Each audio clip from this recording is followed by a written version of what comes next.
Ah, pasensya na. Hindi ko naman alam na nandito pala si Lea. Pasensya na kung naka-istorbo ko. Chief, nag-usap lang kami ni Lea. Oo nga. Kip, we were just talking. Nothing important. Tingin pumunta lang ako dito para sa kasi na nahanap nila tatay si Boris.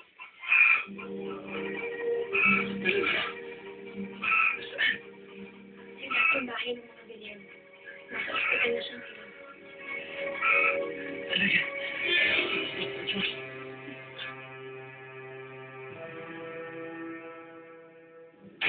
Ako! Pero malapit ang kalabahan yung Captain Barbell na yan. Kaya naman kung katungang kalan tayo dito. May dapat kong unang kumalaban sa Captain Barbell na yan. Eh dapat ako yun. Dahil malaki ang atraso niya sa akin. Guys, sobrang selfish nyo. Hindi nyo alam kung paano hinurt ni Captain Barbell yung feelings ko. Magsitigil kayo. Ako magdidesisyon kung sino lalaban kay Captain Barbell. Nakita na si Boris. Opo, Nay. Sinagot na rin ng Diyos ang panalangin ko. Wakas. Makikita ko na isa ko anak.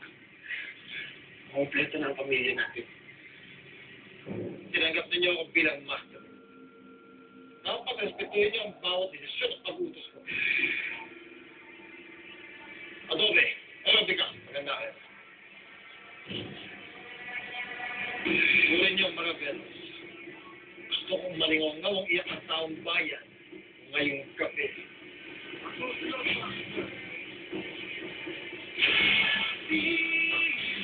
Buti naman dumating ka, Captain Barbell.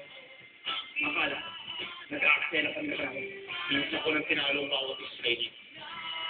Wala kayong pagdala-dala. Pagsisisiyan niya yung buhay pa kayo.